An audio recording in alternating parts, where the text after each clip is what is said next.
This episode is brought to you by Marvel Studios Echo. All episodes streaming January 9th, only on Hulu and Disney+. Rated TV MALV. Viewer discretion advised. Maya Lopez has betrayed her mentor, the notorious Kingpin. Now on the run, she returns to her hometown to prepare for the biggest fight of her life. Don't miss Marvel Studios' hardest-hitting series yet. An epic 5-episode event. Marvel Studios Echo. All episodes streaming January 9th, only on Hulu and Disney+.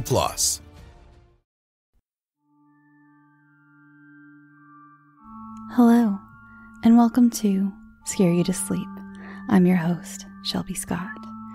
I'm so happy to be back after my little hiatus with this special episode. You know, there are a few of my listeners who I've grown to actually become pretty good internet pals with over this past year, one of them being Jenny Waters. We've spoken a few times about fairy tales and their not-so-Disney-like origins. Well, I received a story this week that reminded me so much of those original scary tales that I decided to build a whole episode around it. Welcome to an episode chock full of gruesome fairy tales. Let's start off this week with the story that inspired it all. This is by author Kayla Snow, and it's called Emily Was a Good Girl.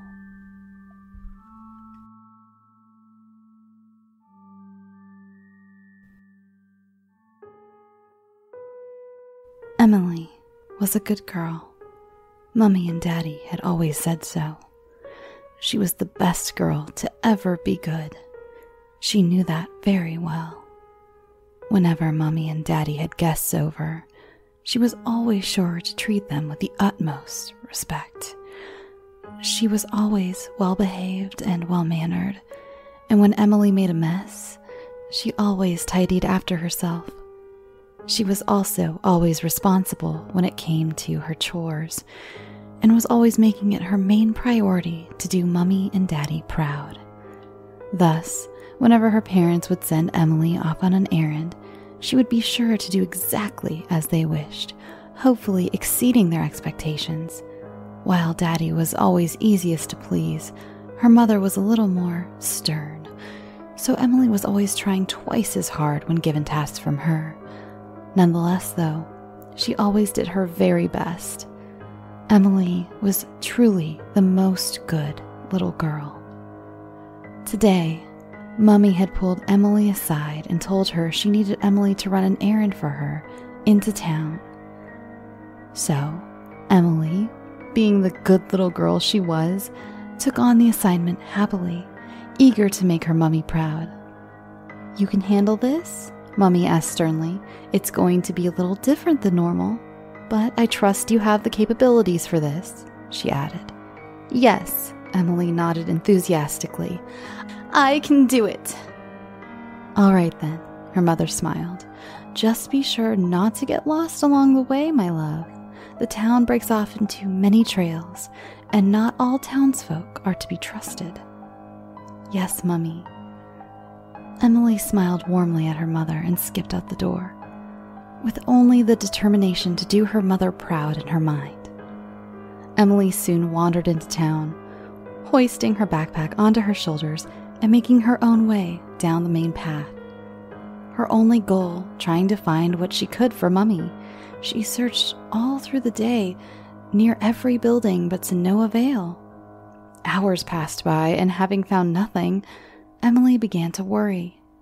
Not only that, but Emily now realized that, while so busy searching, she had wandered off the main road and gotten herself lost. Suddenly, stricken with the idea of disappointing her Mummy, Emily began to cry. "Where are your parents, little girl?" a man's voice spoke.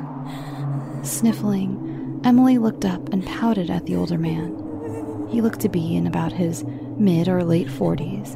He had big blue eyes that were rimmed with round glasses and seemed to be wearing a well-fitting vest and pants.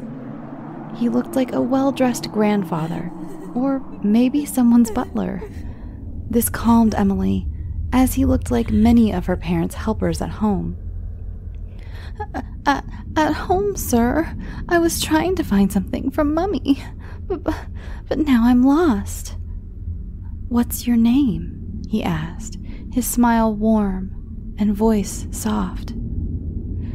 "Emily," she blubbered quietly between sobs. The man's smile stretched widely across his own lips as he whispered, "Oh, yes, Emily. I know your mummy. I'm so happy I found you. She has sent me here to come fetch you. She said that she was afraid that you had gotten lost and wanted me to bring you home," outstretching his hand to invite Emily to hold it. "She did?" Emily shrieked with joy before frowning again. "But I haven't finished Mummy's errand." "Don't you worry about it, my dear. I'm sure she'll understand," he grinned. "Okay," Emily muttered, unsure but hoping that what the man said was true as she took hold of his clammy hand and began to walk with him. The man and her wandered for what seemed like an eternity, walking far out until they were out of the town and now edging into the woods. Looking up, Emily noticed the sun beginning to set, the quiet sounds of night beginning to stretch across the terrain as she grew restless. Emily realized she couldn't make out anything familiar, and, puzzled, broke the silence. "Are we almost there, sir? The sky is close to sleeping." Of course, the man chuckled. "You will see your mummy soon, sweetheart. It's just a little longer up this way."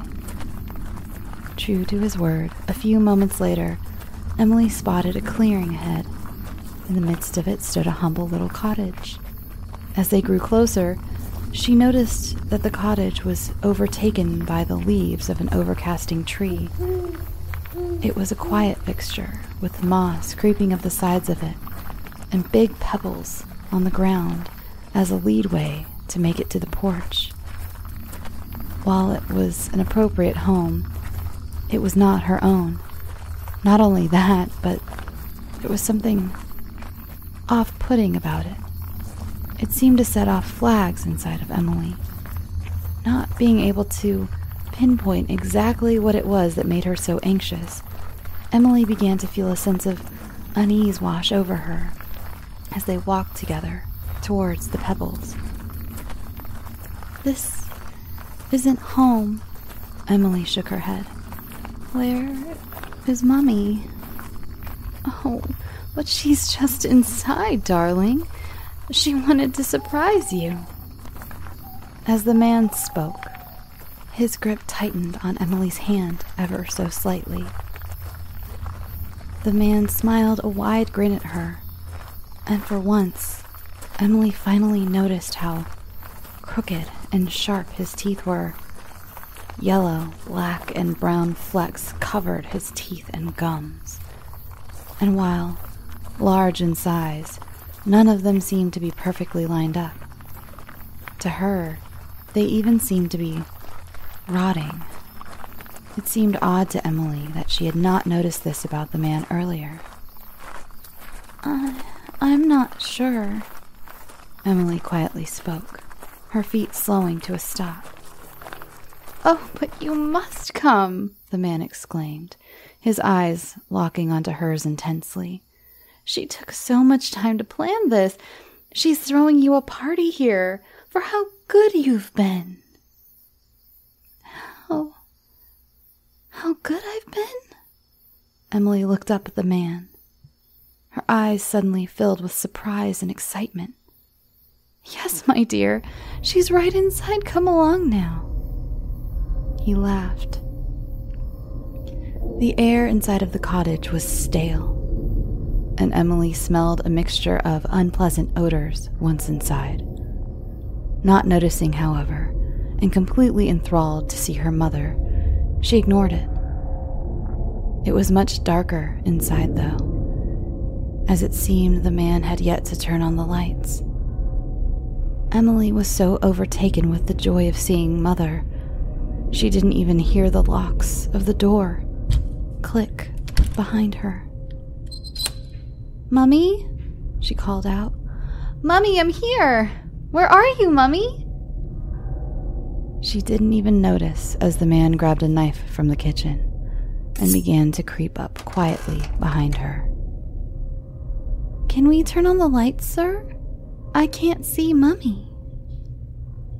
Of course, my sweet, he cooed as he gently grabbed her shoulder and pulled her into his body from behind.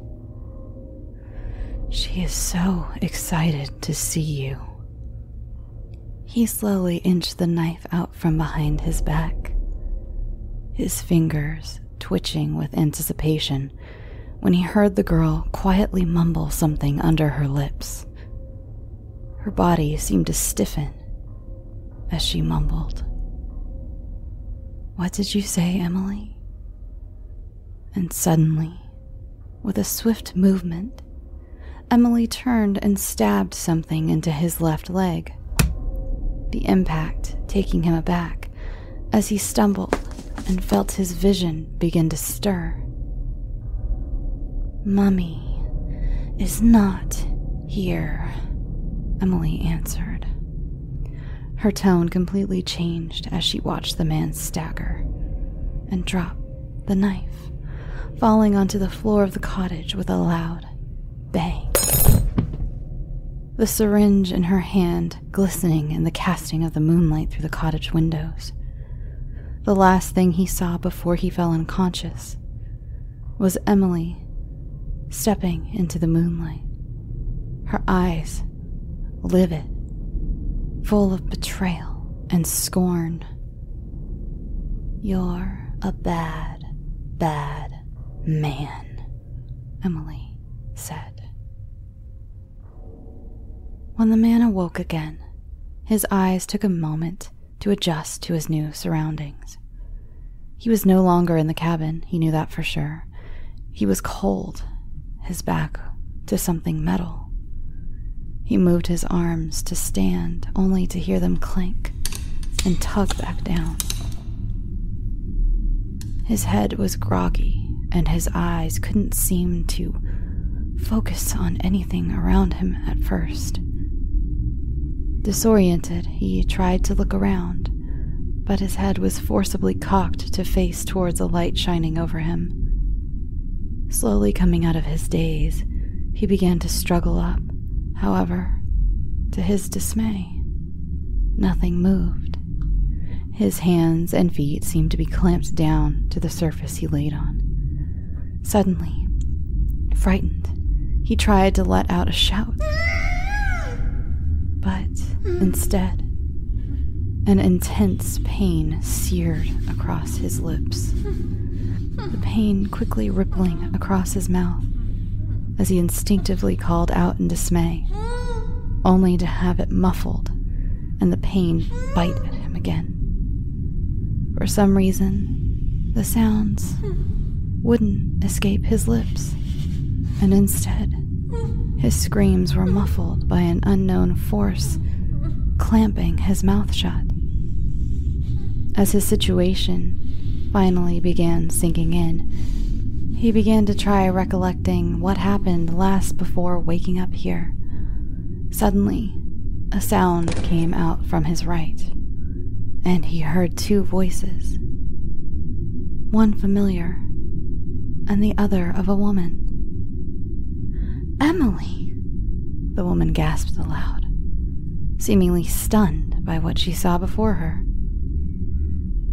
I'm sorry, Mummy. I know this isn't exactly what you asked for, but it's what I could find, Emily apologized. I don't know what to say. It's hideous, disgusting. She paused and walked closer to the bench where the man lay and whispered, It's perfect. Emily's mother leaned over the man, her grin nearly cartoon-like as it stretched far across her face. Confused and terrified, the man stared back at her." Emily nearly shouted in surprise. "I thought you wanted..." I asked you to bring me the most foul human you came across today, and you brought me a monster that taints children." She studied the man for a moment, her smile widening as she ran her fingers over his mouth. "Your stitch work is impeccable, love. You've improved so much. Just wait until your father sees this." She smiled and softly kissed Emily on the forehead. "You did so good, Emily. We're going to be able to turn this man into what he really is. An ugly, putrid, horrifying beast." Her mother squealed. "I can't wait to watch this one turn."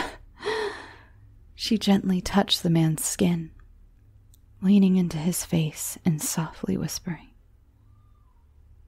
"What a repulsive pile of flesh you'll become, especially for what you tried to do to my daughter." She threw her head back and laughed as the man tried to scream through his sewn mouth. "What a bad man," she smirked. Gently, she turned and embraced her daughter in a tight hug. "But you, my Emily, you are such a good little girl."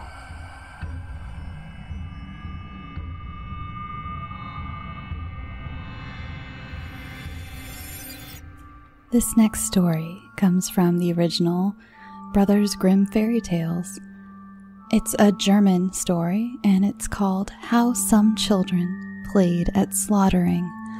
It's actually 2 parts, and this is the second part, but I don't know. I thought you guys would enjoy this one, or actually be more horrified by this one. So if you'd like, you can always go look up the first part, but this is part 2 of How Some Children Played at Slaughtering.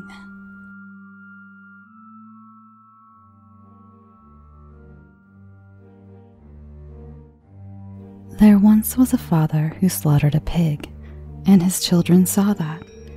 In the afternoon, when they began playing, one child said to the other, "You be the little pig, and I'll be the butcher." He then took a shiny knife and slit his little brother's throat.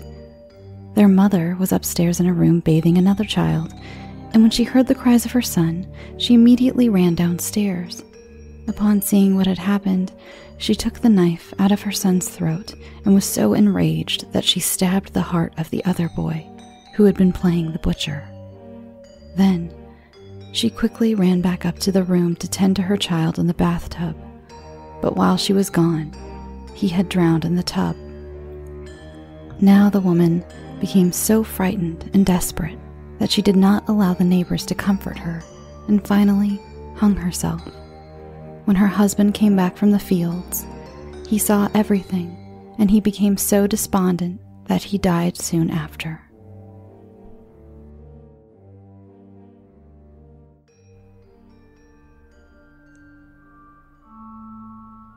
This next story is called The Singing Bone.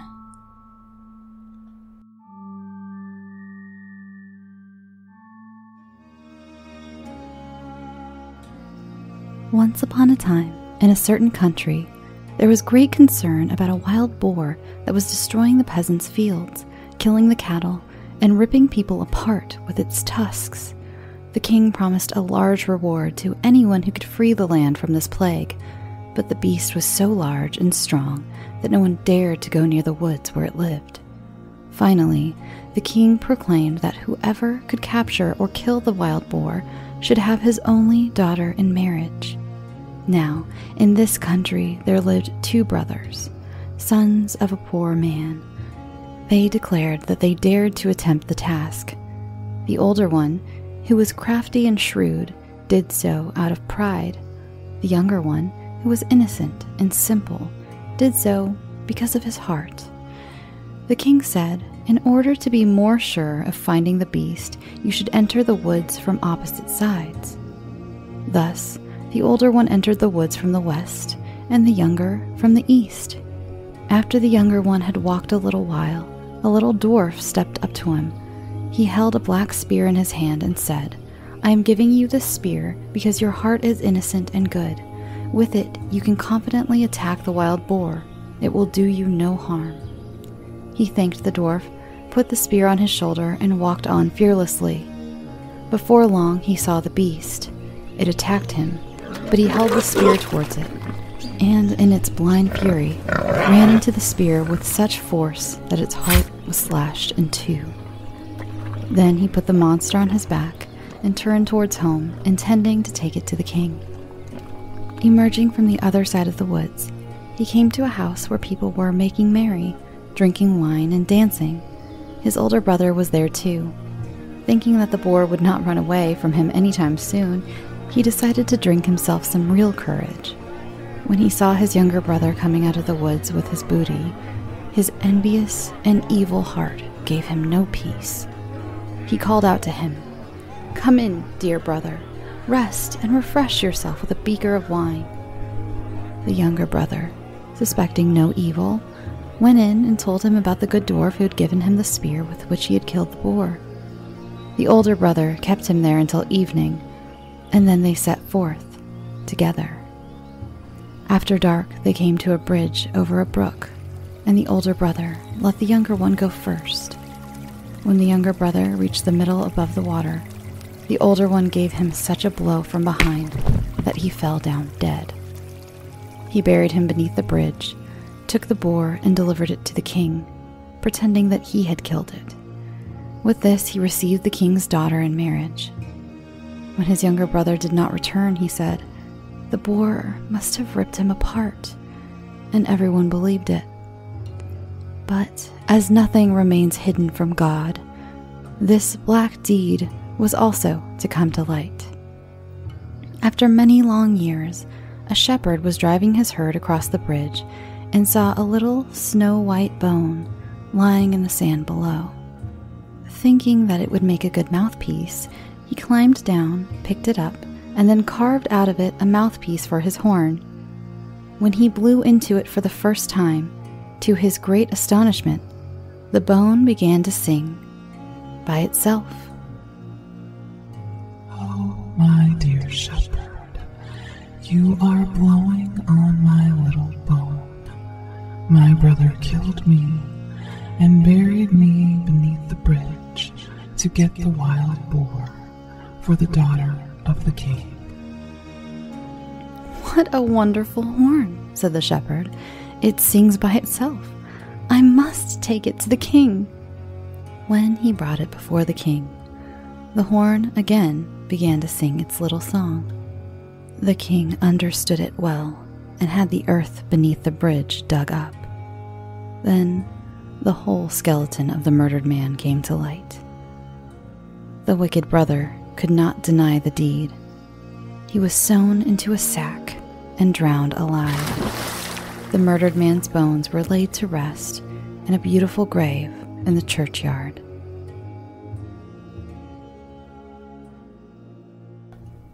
As you all know, I am approximately 536 years old. How do I stay so young looking, you ask? Well, I bathe in virgin blood. And as you all could probably guess, virgin blood is very expensive. So join me in my little ad corner. Hey there, it's the new year. You've got mood boards and resolutions, and work is back in full swing, and you don't need any extra stress in your life. And Factor's ready-to-eat meal delivery takes the stress out of meal planning and sets you up for success in the new year. Skip the grocery stores, prep work, and cooking fatigue. Instead, get chef-crafted, dietitian-approved meals delivered right to your door, with over 35 meals to choose from per week, including options like keto, calorie smart, vegan plus veggie, and more. Plus over 55 weekly add-ons. You'll have a ton of nutritious and flavorful options to kickstart your resolutions. Forget frantic lunch preps and rush dinners. Factor's 2-minute meals are your secret weapon in the new year. Fuel up fast with restaurant-quality meals, all delivered right to your door. Factor now offers loads of snack options like breakfast, smoothies, juices, snacks, and more to keep me going no matter what's on the schedule. schedule. Skip the overpriced takeout trap. Factor is cheaper and way more delicious than takeout. Get chef-crafted, restaurant-quality meals delivered right to your door. They are ready to heat and eat in just 2 minutes, which means more time for you. Need a special occasion meal? Gourmet Plus is the perfect solution if you're looking for fast, upscale options done easily. When things get hectic, Factor is flexible. Change up your order every week with plans from 4 to 18 meals per week. Or pause or reschedule your deliveries anytime. Stress less over meal times in the new year. Factor's no prep, no mess meals free up time otherwise spent on shopping, cooking, and cleanup. No more wasting time in the kitchen. Not only does Factor offer fast, simple solutions when I'm too busy to cook, they also help me stay on top of my goals. With offerings like Protein Plus and Keto, I can stay on track. This is definitely going to come in handy for my New Year's goals. Factor has everything I need for a week of flavorful, nutritious eats. In addition to ready-to-eat meals, they have cold-pressed juices, smoothies, energy bites, extra protein, veggie sides, and more to keep me energized during frantic times. Head to factormeals.com/scareyoutosleep50 and use code scareyoutosleep50 to get 50% off. That's code scareyoutosleep50 at factormeals.com. All right, now back to the show. This next story is probably the most squeamish one of the episode, or the one that's going to make you the most squeamish, that is. And it's called The Flayed Woman.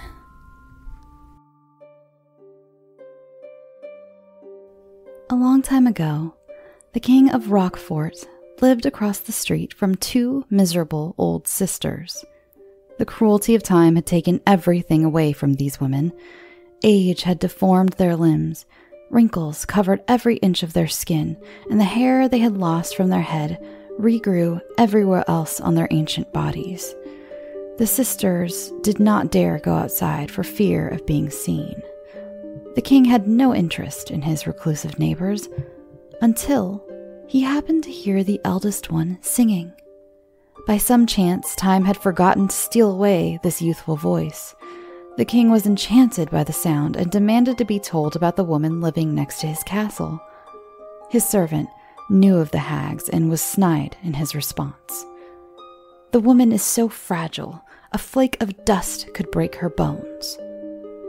The sarcasm was lost on the king, who now believed a delicate flower of a woman lived next to him, and he began to pine for her. Alas, pining from a tower did not fit this bold noble. He walked straight to the rambled-down home of the sisters and spewed forth words of longing. The eldest sister refused to come out and speak with the king, but that only made him want her more. The king demanded to see some part of her to assuage his longing. The hag was so wrinkled that there was no bit of her hand that wouldn't offend him, but it seemed there was little choice in the matter.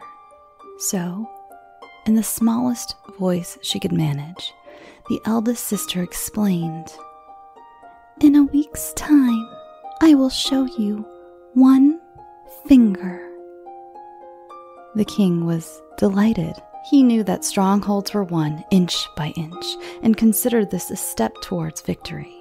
He agreed and left the women to their own devices. The sisters desperately covered their fingers in syrup and sucked at them in a desperate attempt to rejuvenate their old flesh. A week went by and the king returned. He demanded to see the finger he was promised. After all their work, the youngest sister had managed to produce one youthful-looking finger. Said finger was offered to the king through the keyhole.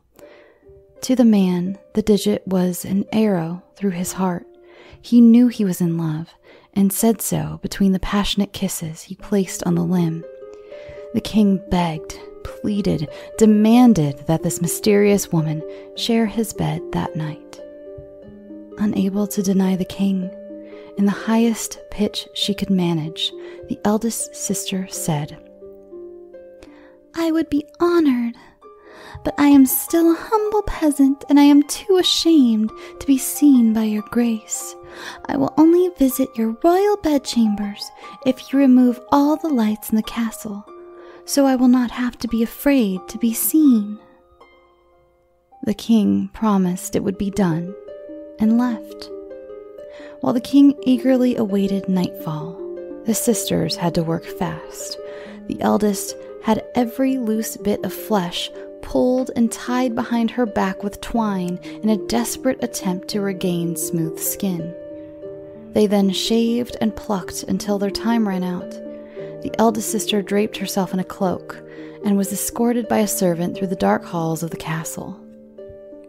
In the darkness of the bedroom, the king pulled the woman close to him. Being a wealthy man, he had covered himself in the strongest of perfumes and could not smell the horrendous odors that seeped from the woman. But he could feel her. Despite the sisters' attempts, the king could feel the blisters that afflicted the old and the gnat bites that plagued the poor. As they coupled, the king, who had expected to ride a fine Spanish galleon, found himself on a barnacle-ridden old tub. Finished, the old woman fell asleep. The king pulled out a flint and a candle and looked upon his lover's face. He was horrified. He had wanted a nymph and instead found himself a gorgon. He quickly called the guards. They seized the poor hag from the bed and carried her toward the window. She begged for mercy. She had no desire to deceive the king, but he had asked her to come. The king did not care, and she was thrown out the window. By some miracle, the woman did not die upon the rocks below the tower. Instead, she had become tangled up in a tree. She struggled to get herself loose, but found herself too old to do so and wept. The fairies of the forest heard the crying and went to investigate. Seeing the old woman's plight, they laughed at her misfortune. She was hurt by the laughter and cried more. The fairies could not remember a time they had laughed so hard, so they decided they would bestow gifts on the old woman as thanks. One by one, the fairies granted her youth and beauty, wealth and manners, servants and status. The eldest sister soon found herself seated on a velvet throne, wearing a fabulous gown, surrounded by equally well-dressed attendants. Meanwhile, the king finally regained his composure.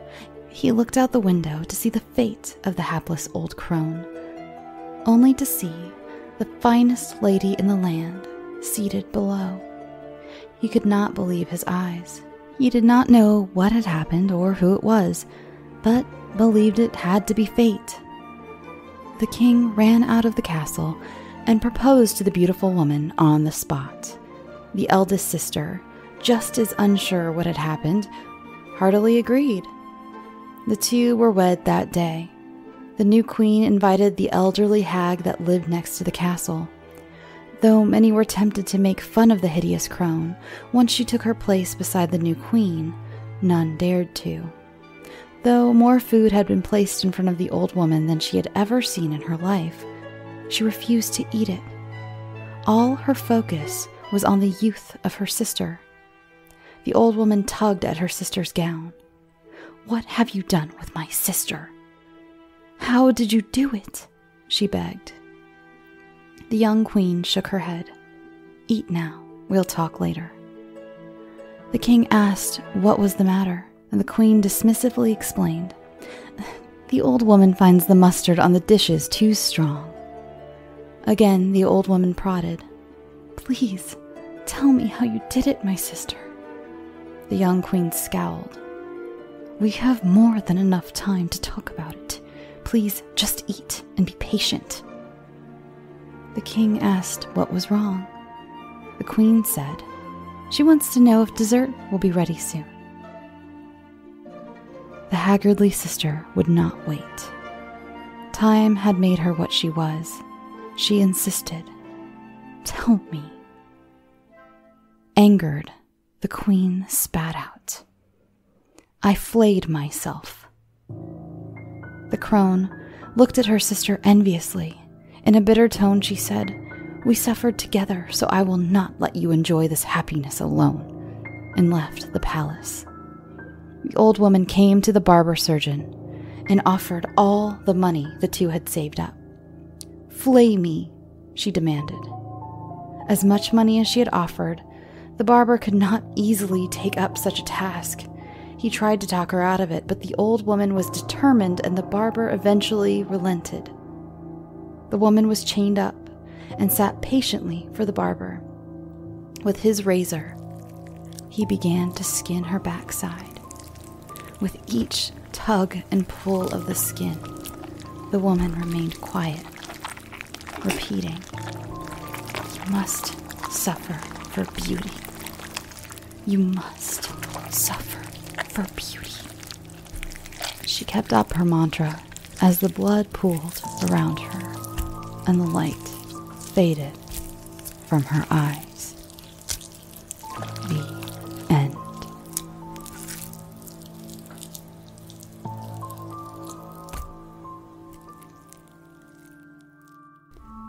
This next story will remind you a lot of Cinderella, but with a more incestuous Game of Thronesy type twist.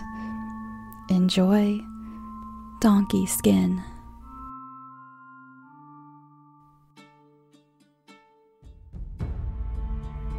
Once upon a time, there was a king who was the most powerful ruler in the whole world. Kind and just in peace and terrifying in war. His enemies feared him, while his subjects were happy and content. His wife and faithful companion was both charming and beautiful. From their union, a daughter had been born. Their large and magnificent palace was filled with courtiers, and their stables boasted steeds large and small of every description. But what surprised everyone on entering these stables was that the place of honor was held by a donkey with 2 big ears. However, it was quite worthy of this position, for every morning, instead of dung, it dropped a great load of gold coins upon the litter. Now heaven, which seems to mingle good with evil, suddenly permitted a bitter illness to attack the queen. Help was sought on all sides, but neither the learned physicians nor the charlatans were able to arrest the fever which increased daily. Finally, her last hour having come, the queen said to her husband, "Promise me that if when I'm gone you find a woman wiser and more beautiful than I, you will marry her and so provide an heir for the throne." Confident that it would be impossible to find such a woman, the queen thus believed that her husband would never remarry. The king accepted his wife's conditions, and shortly thereafter, she died in his arms. For a time, the king was inconsolable in his grief, both day and night. Some months later, however, on the urging of his courtiers, he agreed to marry again. But this was not an easy matter, for he had to keep his promise to his wife, and search as he might, he could not find a new wife with all the attractions he sought. Only his daughter had a charm and beauty which even the queen had not possessed. Thus, only by marrying his daughter could he satisfy the promise he had made to his dying wife, and so he forthwith proposed marriage to her. This frightened and saddened the princess, and she tried to show her father the mistake he was making. Deeply troubled at this turn of events, she sought out her fairy godmother, who lived in a grotto of corals and pearls. "I know why you have come here," her godmother said. "In your heart, there's a great sadness, but I am here to help you, and nothing can harm you if you follow my advice. You must not disobey your father, but first, tell him that you must have a dress which has the color of the sky. Certainly, he will never be able to meet that request. And so, the young princess went all trembling to her father. But he, the moment he heard her request, summoned his best tailors and ordered them, without delay, to make a dress the color of the sky, or they could be assured he would hang them all. The following day, the dress was shown to the princess. It was the most beautiful blue of heaven, filled now with both happiness and fear.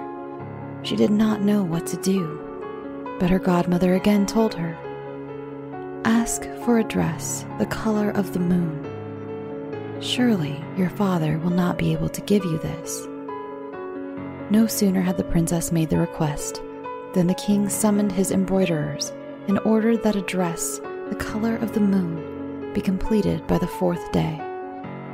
On that very day, it was ready, and the princess was again delighted with its beauty. But still, her godmother urged her once again to make a request of the king, this time for a dress as bright and shining as the sun. This time, the king summoned a wealthy jeweler and ordered him to make a cloth of gold and diamonds, warning him that if he failed, he would die. Within a week, the jeweler had finished the dress, so beautiful and radiant that it dazzled the eyes of everyone who saw it. The princess did not know how to thank the king, but once again her godmother whispered in her ear, "Ask him for the skin of the donkey in the royal stable. The king will not consider your request seriously. You will not receive it, or I am badly mistaken." But she did not understand how extraordinary was the king's desire to please his daughter. Almost immediately, the donkey's skin was brought to the princess. Once again, she was frightened, and once again her godmother came to her assistance. "Pretend," she said, "to give in to the king. Promise him anything he wishes, but at the same time, prepare to escape to some far country. Here," she continued, "is a chest in which you will put your clothes, your mirror, the things for your toilet, your diamonds and other jewels. I will give you my magic wand. Whenever you have it in your hand, the chest will follow you everywhere, always hidden underground. Whenever you wish to open the chest, as soon as you touch the wand to the ground, the chest will appear. To conceal you, the donkey's skin will be an admirable disguise, for when you are inside it, no one will believe that anyone so beautiful could be hidden in anything so frightful." Early in the morning, the princess disappeared as she was advised. They searched everywhere for her, in houses, along the roads, wherever she might have been, but in vain. No one could imagine what had become of her. The princess, meanwhile, was continuing her flight. To everyone she met, she extended her hands, begging them to find her some place where she might find work. But she looked so unattractive and indeed so repulsive in her donkey skin disguise that no one would have anything to do with such a creature. Farther and still farther she journeyed until finally she came to a farm where they needed a poor wretch to wash the dishcloths and clean out the pig troughs. They also made her work in a corner of the kitchen where she was exposed to the low jokes and ridicule of all the other servants. On Sundays, she had a little rest, for, having completed her morning tasks, she went to her room and closed the door and bathed. Then she opened the chest, took out her toilet jars and set them up. With the mirror before her, having made herself beautiful once more, she tried on her moon dress, then that one which shone like the sun, and finally the lovely blue dress. Her only regret was that she did not have room enough to display their trains. She was happy, however, in seeing herself young again, and this pleasure carried her along from one Sunday to the next. On this great farm where she worked, there was an aviary belonging to a powerful king. All sorts of unusual birds with strange habits were kept there. The king's son often stopped at this farm on his return from the hunt in order to rest and enjoy a cool drink from his courtiers. From a distance, Donkey Skin gazed on him with tenderness and remembered that beneath her dirt and her rags, she still had the heart of a princess. What a grand manner he has, she thought. How gracious he is. How happy must she be to whom his heart is pledged. If he should give me a dress of only the simplest sort, I would feel more splendid wearing it than any of these which I have. One day, the young prince, seeking adventure from courtyard to courtyard, came to the obscure hallway where Donkey Skin had her humble room. By chance, he put his eye to the keyhole. It was a feast day, and Donkey Skin had put on her dress of gold and diamonds, which shone as brightly as the sun. The prince was breathless at her beauty, her youthfulness, and her modesty. 3 times he was on the point of entering her room, but each time refrained. On his return to his father's palace, the prince became very thoughtful, sighing day and night and refusing to attend any of the balls and carnivals. He lost his appetite and finally sank into sad and deadly melancholy. He asked who this beautiful maiden was that lived in such squalor, and was told that it was Donkey Skin, the ugliest animal one could find except the wolf, and a certain cure for love. This he would not believe, and he refused to forget what he had seen.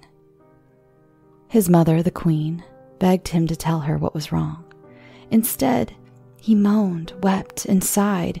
He would say nothing except that he wanted Donkey Skin to make him a cake with her own hands. Oh heavens, they told her. This Donkey Skin is only a poor, drab servant. It makes no difference, replied the queen. We must do as he says. It is the only way to save him. So, Donkey Skin took some flour, which she had ground especially fine, and some salt, some butter, and some fresh eggs, and shut herself alone in her room to make the cake. But first, she washed her face and hands, and put on a silver smock in honor of the task she had undertaken. Now, the story goes that, working perhaps a little too hastily, there fell from Donkey Skin's finger into the batter a ring of great value. Some, who know the outcome of this story, think that she may have dropped the ring on purpose, and they are probably right, for when the prince stopped at her door and looked through the keyhole, she must have known it, and she was sure that the ring would be received most joyfully by her lover. The prince found the cake so good that in his ravishing hunger, he almost swallowed the ring. When he saw the beautiful emerald and the band of gold that traced the shape of Donkey Skin's finger, his heart was filled with an indescribable joy. At once, he put the ring under his pillow, but his illness increased daily, until finally, the doctors, seeing him now grow worse, gravely concluded that he was sick with love. Marriage, whatever may be said against it, is an excellent remedy for lovesickness, and so it was decided the prince was to marry. But I insist, he said, that I will wed only the person whom this ring fits. The unusual demand surprised the king and queen very much, but the prince was so ill that they did not dare object. A search began for whoever might be able to fit the ring on her finger, no matter what the station in life. It was rumored throughout the land that in order to win the prince, one must have very slender fingers. Every charlatan had his secret method of making the finger slim. One suggested scraping it as though it was a turnip. Another recommended cutting away a small piece. Still another, with a certain liquid, planned to decrease the size by removing the skin. At last, the trials began, with princesses, the marquises, and the duchesses. Their fingers, although delicate, were too big for the ring. Then the countesses, the baronesses, and all the nobility presented their hands, but all in vain. Next came the working girls, who often have slender and beautiful fingers, but the ring would not fit them either. Finally, it was necessary to turn to the servants, the Slavies and the poultry keepers with their red and dirty hands. Putting the tiny ring on their clumsy fingers was like trying to thread a big rope through the eye of a needle. At last, the trials were finished. There only remained Donkey Skin in the far corner of her farm kitchen. Who could dream that she would ever be queen? "And why not?" asked the prince. "Ask her to come here." At that, some started to laugh. Others cried out against bringing that frightful creature into the room. But when she drew out from under the donkey skin a little hand as white as ivory, and the ring was placed on her finger and fit perfectly, everyone was astounded. They prepared to take her to the king at once, but she asked that before she appeared before her lord and master, she be permitted to change her clothes. To tell the truth, there was some smiling at this request, but when she arrived at the palace in her beautiful dress, the richness of which had never been equaled, with her blonde hair all alight and diamonds and her blue eyes sweet and appealing, and even her waist so slender that 2 hands could have encircled it, that even the gracious ladies of the court seemed by comparison to have lost all their charms. In all this happiness and excitement, the king did not fail to notice the charms of his prospective daughter-in-law, and the queen was completely delighted with her. The prince himself found his happiness almost more than he could bear. Preparations for the wedding were begun at once, and the kings of all the surrounding countries were invited. Some came from the east, mounted on huge elephants. Others were so fierce-looking that they frightened the little children. From all the corners of the world they came and descended on the court in great numbers. But neither the prince nor the many visiting kings appeared in such splendor as the bride's father, who now recognized his daughter and begged her forgiveness. "How kind heaven is," he said, "to let me see you again, dear daughter." Weeping with joy, he embraced her tenderly. His happiness was shared by all, and the future husband was delighted to find that his father-in-law was such a powerful king. At that moment, the fairy godmother arrived too, and told the whole story of what had happened, and what she had to tell added the final triumph for Donkey Skin. It is not hard to see that the moral of this tale is that it is better to undergo the greatest hardships rather than to fail in one's duty, that virtue may sometimes seem ill-fated but will always triumph in the end. The story of Donkey Skin may be hard to believe, but so long as there are children, mothers, and grandmothers in the world, it will be remembered by all.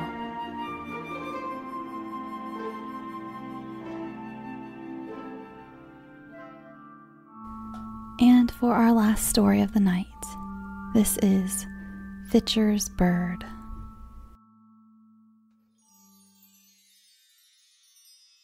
Once upon a time, there was a sorcerer who disguised himself as a poor man and went begging from house to house, capturing beautiful girls.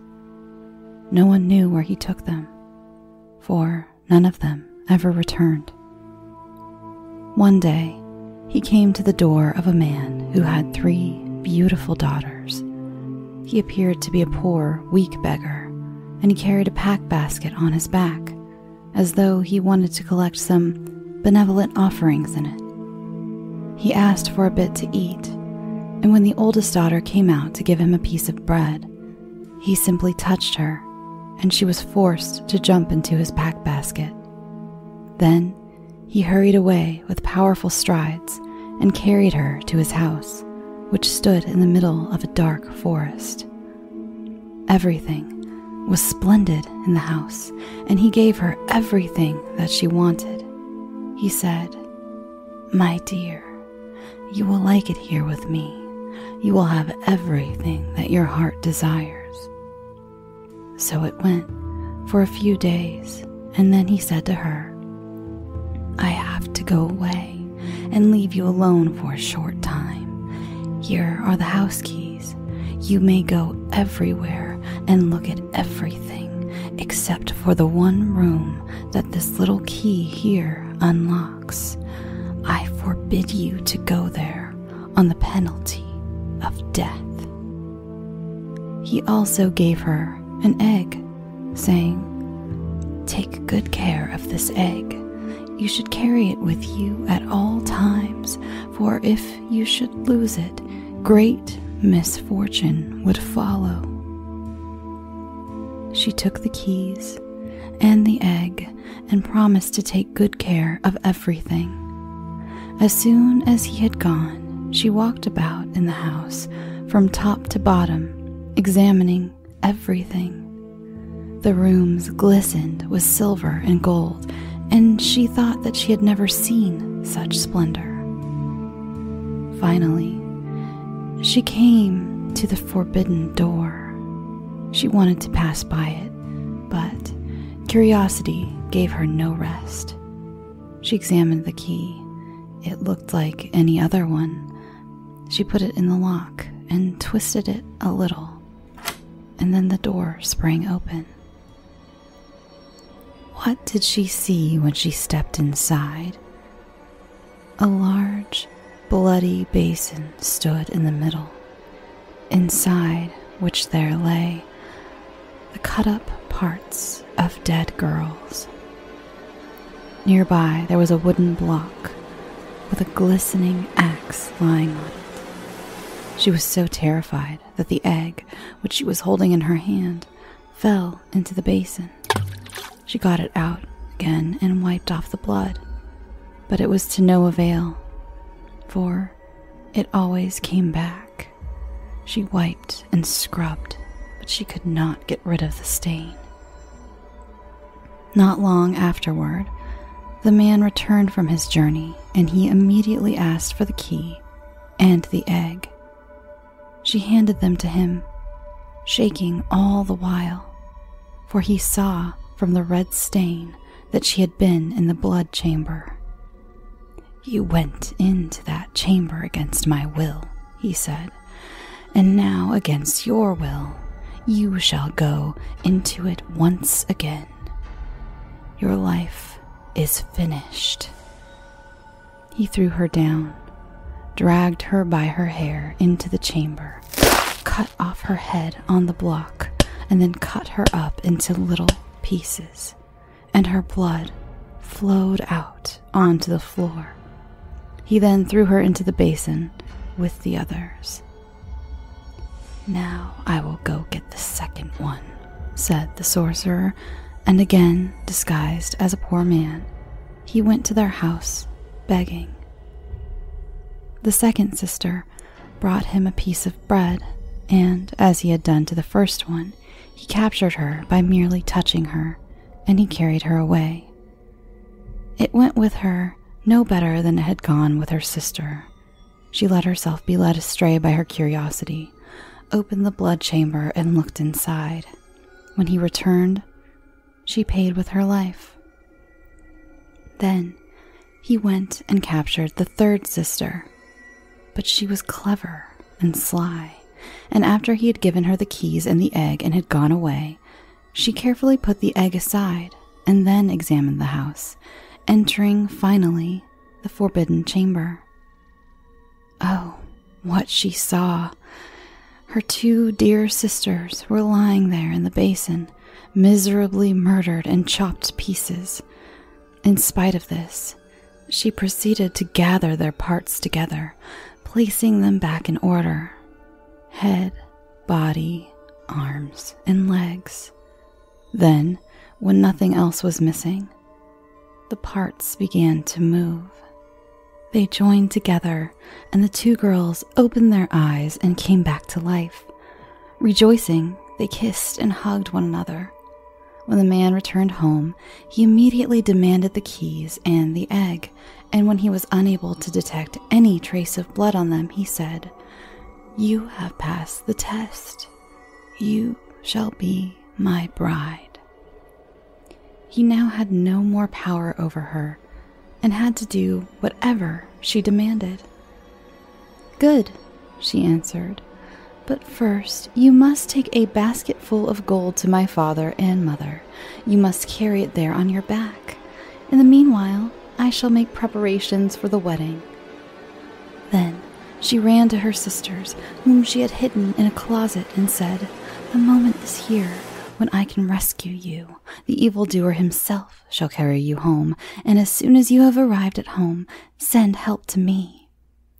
She put them both in a basket, then covered them entirely with gold so that nothing could be seen of them.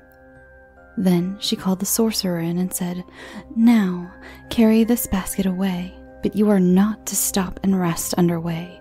Take care, for I shall be watching you through my little window." The sorcerer lifted the basket onto his back and walked away with it.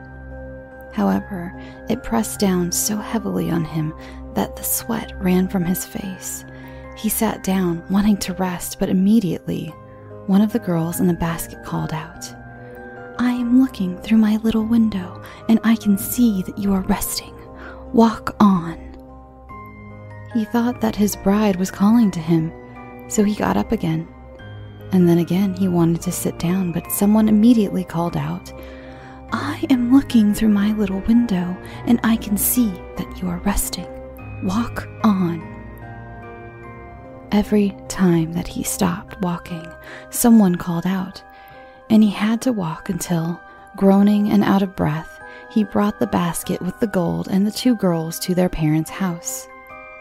At home, the bride was making preparations for the wedding feast, to which she had the sorcerer's friends invited. Then she took a skull with grinning teeth, adorned it with jewelry and a wreath of flowers, carried it to the attic window, and let it look out.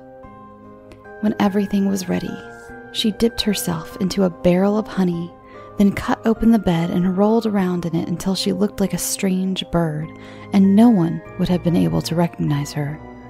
Then she walked out of the house. Underway, some of the wedding guests met her, and they asked, "You, Fitcher's bird, where are you coming from?" "I am coming from Fitcher's house." "What is his young bride doing there?" "She has swept the house from bottom to top, and now she is looking out of the attic window." Finally, her bridegroom met her. He was slowly walking back home, and like the others, he said, "You, Fitcher's bird, where are you coming from?" "I am coming from Fitcher's house." "What is my young bride doing there?" "She has swept the house from bottom to top, and now she is looking out of the attic window." The bridegroom looked up. Seeing the decorated skull, he thought it was his bride, and he waved a friendly greeting to her. After he and all his guests had gone into the house, the bride's brothers and relatives arrived. They had been sent to rescue her. After closing up all the doors of the house so that no one could escape, they set it afire, and the sorcerer, together with his gang, all burned to death.